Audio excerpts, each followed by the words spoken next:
Short talk in the trailer with an old guy on a Labor Day. It says Navien on there. That's a product.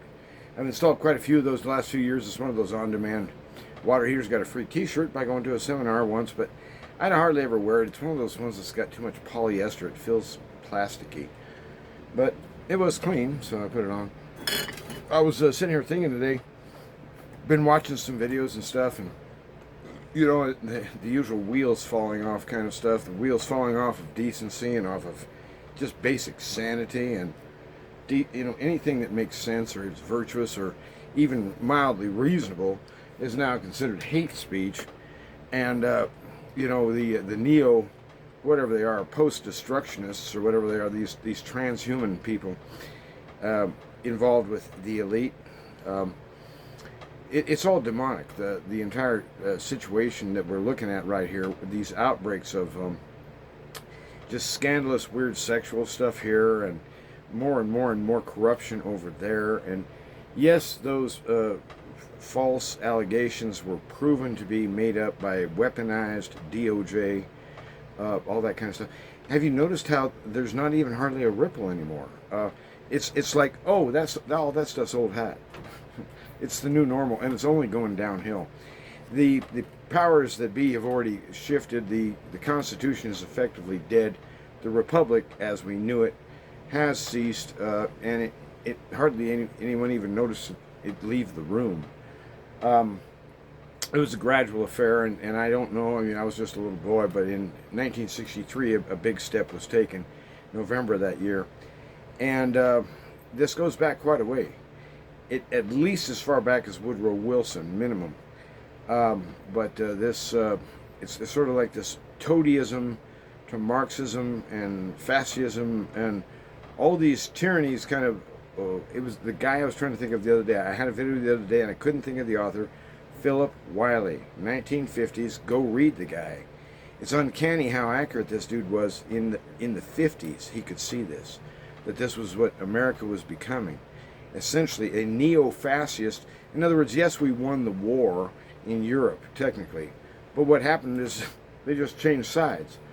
And America has become the new bad guy on the planet. And now we're running neck and neck with the Chinese to see who can treat their people the worst. Well, it ain't quite that bad. But what I'm saying is, it's coming. And the church is the natural target for it. I mean, they've already announced beforehand this anti-God, unholy ambition to put forth their disgusting ruminations as if those were gold, as if those were the scripture, the rock solid, steady value, which is what they keep trying to lay hold on. They call it gold today, but it's still kind of shifting around. They still haven't figured out exactly what value means, but the market has been cornered. The U.S. dollar has been cut off as being the premier, global currency of exchange or whatever it was all those years and years that you thought was normal. The new normal is already coming. BRICS is online, and the U.S., what have they got to back their currency with? Junk. It's just a stack of worthless IOUs built on old IOUs, all generating interest against who? Me. I'm the one who has to pay for this, right? In other words, the taxpayer. So basically, it's a crooked game, and it's the house of cards has got to fall. But when it does, it's going to come down with violence, and there's going to be a lot of trouble. A lot of people are going to lose their lives. A lot of nasty riots, all kinds of things. I don't know. I'm not trying to stir up trouble. I'm just saying that this is what this kind of thinking will naturally produce if you'll just give it time and you don't interfere. But I'm trying to interfere. In other words, we need to pray now in our lives here. Hey, Mike Labor, am I willing to really lose it all? I mean, let's face it, when the gun gets pointed to my head, what do I say? Whether it's the so-called mandates for unproven liquid products or pushed by drug cartels with legal sanction, am I going to say no to that? Well, yeah, I believe I will. What if it costs me a job? Well, then it costs me a job. What if it costs me a home? Well, then it costs me a home. What if I can't go nowhere? I can't even leave the state? Then I can't leave the state. But I will not cross my conscience on this, and I will not administer poison to myself. The Lord has said, thou shalt do no murder, and that includes yourself. You are not authorized to take your own life, and you are not authorized to allow the government to do it for you as if it was a medical procedure. You know, the so-called doctors, they treat pregnancy as if it was some sort of bizarre medical abnormality which must be treated, you know. Quacks. You know, the so-called medicine, trust the science, you know. At one time, trusting the science meant, you know, if you happen to live in England in, I don't know, the 1400s or something, enemas, like about 67 of them a day if you're the king, you know. Here come the medical merchants with their latest updates and proven science. Here's another enema. that at one time was pure orthodoxy, and to be against it, you would have been accused of being a Trumpite. But now we know a little better about enemas, at least. We've made some progress. But I just wanted to think about this. I was watching a video today, and I'm not going to name names, but you know, a lot of what these guys had to say, they're Christian brothers, as far as I can tell. They're good guys, but it sounds like what they're looking at is some kind of national revival, Christians rising up, restoring order, kind of what we're going to remake the good old days. Is it going to be 1951 again? Actually, I don't remember when Korea began, but the space between World War II and Korea, let's call it 1949, is that our new normal? Harry Truman was in office, wasn't he? I think Harry was in 49. That's right, because I came in 52. And so the thing is that we're not going to get back to the good old days, and the good old days weren't that great neither. But the question is this: are you willing to lose everything? Are you willing to lose your reputation in the community? Are you willing to lose your bank account? Are you willing to lose your transportation, your freedom, your dignity? Are you willing to lose your life? And then suddenly we realize, you know what? Hey, this was the gospel call. Paul says, I tell you, I die daily. It is no longer I who live, but Christ who lives in me. And so our testimony is, Christian, our testimony is this: hey, I did die. I know it looks like I'm still breathing, so you might find that confusing, but I tell you the truth, it's no longer I, but Christ who lives in me.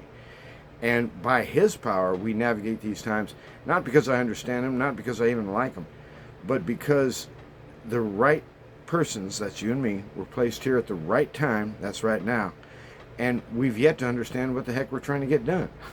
We're here squabbling with each other. We're here throwing rocks at each other, forgetting that we're surrounded by hordes and hordes of ex-persons from downstairs. They've been unleashed, and they're being unleashed even as we speak. There are evil, occultic, and satanic powers, humans I mean, who are actually invoking these things, and guess what? It's working. We are outnumbered. The city has been invaded. The gates are breached. The Constitution has been overthrown. The government, there has been an effective coup d'etat. We are no longer in a representative federal republic. But it has not become news yet on the so-called media, because they'd rather that you didn't notice, if you'd like to know. But just look around you. Is this the America you remember? Do you remember what it used to be like? Nah, because they don't teach history no more, do they? There's a line that keeps appearing in some of C.S. Lewis's books, I think in the Narnia series, The Old Professor. What are they teaching the children in the schools these days? And that's part of it, you know, that all that horrible junk they're trying to brainwash poor little children with, and give me a break. Everything's sexualized. I mean, shut up. And that's what you get for following man's so-called wisdom and throwing down scriptural righteousness. You get this destruction of childhood. You get little babies, little kiddos who are being confounded by really devilish lies. Beer of the day, Kilt Lifter. This gringo says yes. Gee, that should be an endorsement worth a couple of $1 million someday. I don't think so. Don't hold your breath. But I just wanted to encourage you today. We fight evil because he calls us to, and because we want to. I want to see the powers from hell crushed, have their backs broken and their jaws torn out, have their so-called hearts destroyed before their own eyes, before they are thrown into the flame, which they richly deserve, and they know they shall. Oh yeah, I'm a little bit zealous on that matter. But whether I live or whether I die, I've got to condition myself. I've got to this is what I was thinking about. This is kind of the summary today. That oh, by the way, short talk in the trailer of the old park. If we skipped that part earlier on, I can't remember. A little bit late on the intro. But what we've got is a situation where many, many, many good Christian people will die. It's biblical. It's scriptural. It's prophetic.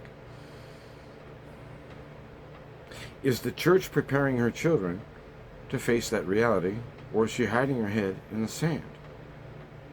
Does she think she's going to rise up again and once again throw off the shackles of tyranny and propound another generation or 5 of sound, wholesome Christendom at this late date?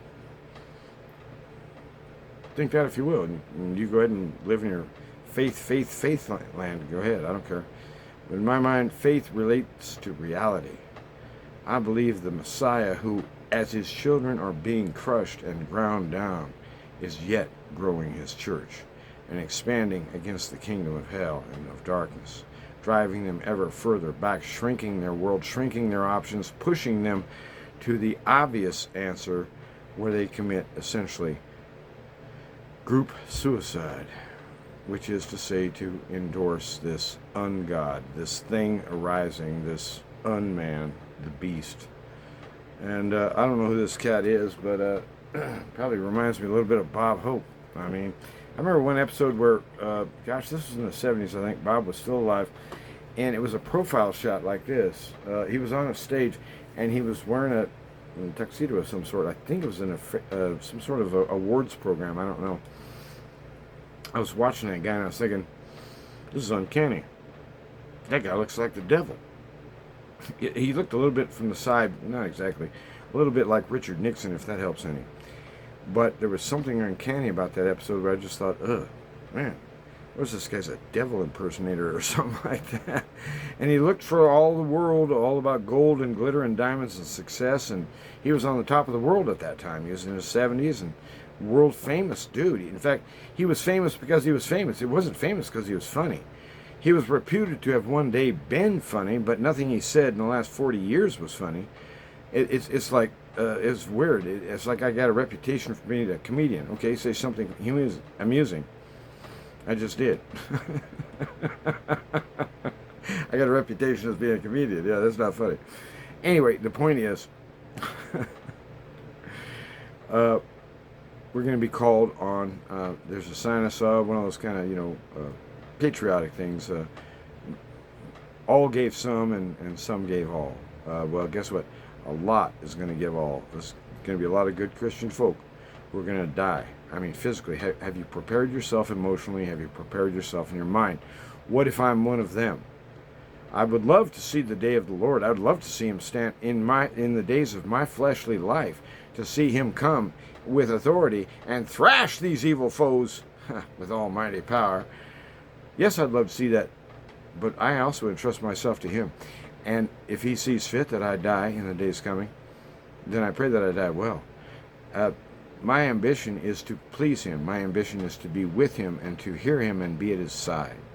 And however he leads, I say that's the good way. I've filed my request with him. I've said this is my desire to see you come in the flesh. And the only way that could happen is it's not because I'm strong, it's not because I have such endurance, it's because of divine interference, divine meddling. And that's what I've been asking for. Well, who knows? I'm nothing special. I don't matter special, but he might. He easily could. He could give me the strength and somehow the coincidences I need to get along somehow through this dark nasty that's coming, and to see him come in power. And so have the same ambition. He says at one point, and this is kind of a castaway, so I'm kind of taking things out of context, so that's a violation of the rules, but I'm going to do it anyhow. At some point he asks, but shall the Son of Man find faith on earth when he returns? And I think it's a rhetorical question, and the answer is from us, hell yes he will. Well, how can you be so sure? Who are you, a fortune teller? No. I can be sure that he will find faith on earth because I'll be there. to greet him wide open arms, man. Good to see you. See, he gives you faith in order to give you a good heart, a good attitude, and to heal your spirit. He heals spirits, and that means he heals all of you. It's just that there's a now and a not yet, and an already and a coming. And so you are healed in Jesus, whether your body responds to it just now or not. If you can hear the words of Jesus out of Scripture, especially, I'm going to say the book of John, not confined there, don't be ridiculous, but it's especially clear to me, at least in the book of John. Just hear the words of Jesus. Let him talk to your soul. And you go out and have a powwow with him. Let him have the lowdown on who you are and what matters to you. He ain't going to turn you back, and he ain't going to make fun of you neither. And when you get done with him, you'll be bolder than a lion, because he loves people like you. You have a good day. Bye-bye.